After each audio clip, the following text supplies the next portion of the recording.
ए भैया, आज बाबा साहब के मिशन पर आधारित ये गीत पैसा रिकॉर्डिंग स्टूडियो सिकंदरपुर अंबेडकर नगर की सरजमी से हम गायक कलाकार नरसिंह भारती और साथियों की आवाज में आप तक पहुंच रही है। आशा है जरूर पसंद करेंगे। कहना है अरे कलमिया का तीर हो, कलमिया का तीर, मरले भीम हो कलमिया गई तीर, मरले भीम हो कलमिया, मरले कलमिया,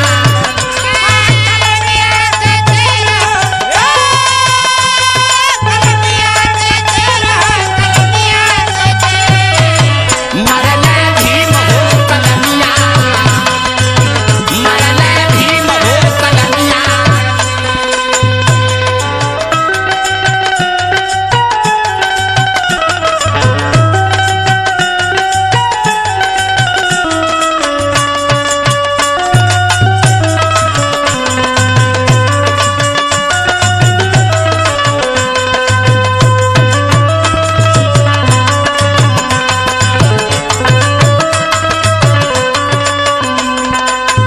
इतने ना बाबा साहब एक काम और कैलन, देशवा विदेशवा में कई के पढ़ाई हो, कई के पढ़ाई,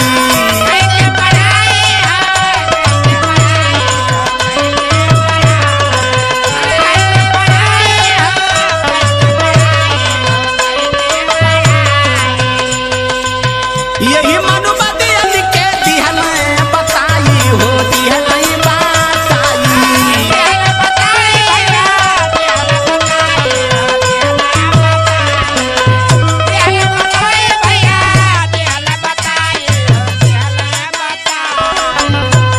आरे शिक्षा न बा केहू के बाप के जागीर, मरले भीम हो कलमिया के तीर, मरले भीम हो कलमिया, मरले भीम हो कलमिया।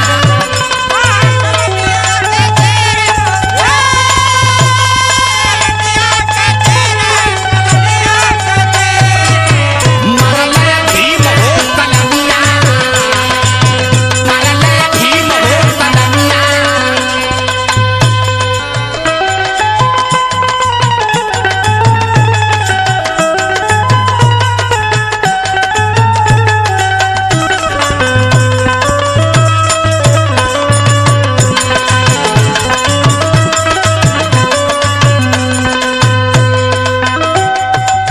बाबा साहब अपने पूरे जीवन में अपमान का घूंट पीते रहे मेरे साथी, लेकिन ऐसे मसीहा को जब अवसर मिला तो शोषित समाज, दलित समाज, समूचे बहुजन समाज के लिए मसीहा ने किया क्या किया? सही अपमान ज्ञान देश के बढ़ावना हो, देश के बढ़ावना, सही अपमान शान देश के,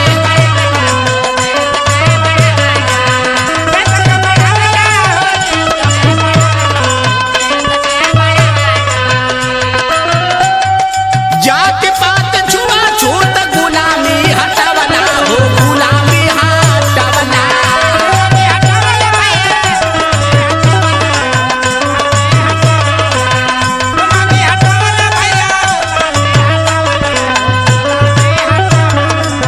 धन्य है बाबा साहब। एक बात और कैलन, का कैलन?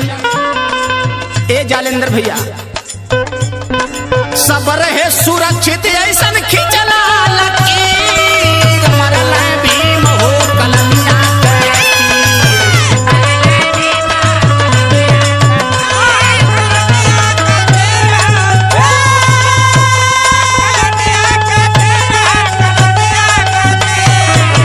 मरले भीम हो कलमिया, मरले भीम हो कलमिया।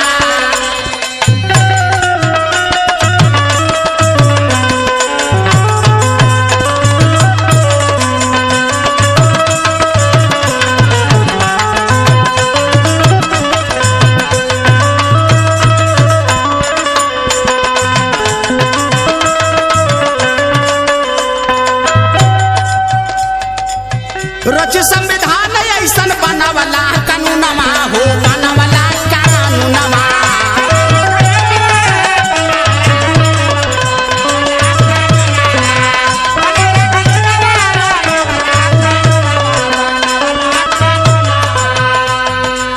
बाबा साहब ने संविधान के अंदर ऐसी ऐसी व्यवस्था दिया जिस व्यवस्था के नाते समूचे बहुजन समाज का, समूचे भारत देश का मान सम्मान और स्वाभिमान सुरक्षित है। मेरे साथी, ऐसे मसीहा को सशक्त नमन करते हुए कहना है क्या?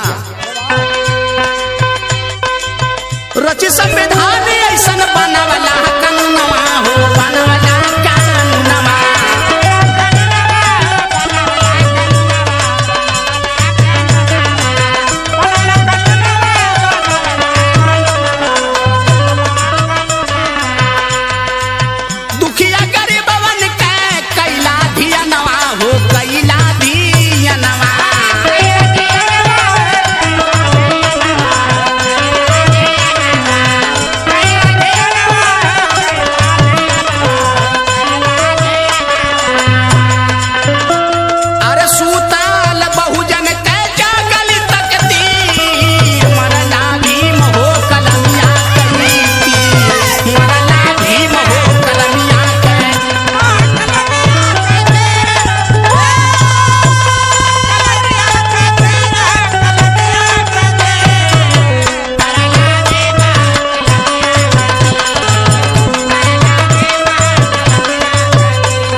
एक बात और संकेत के तौर पर बतावल जात बा। ए रईस भैया कहना बाका, तोहरे मेहनत से भाग बहुजन के जागल हो बहुजन के जागल।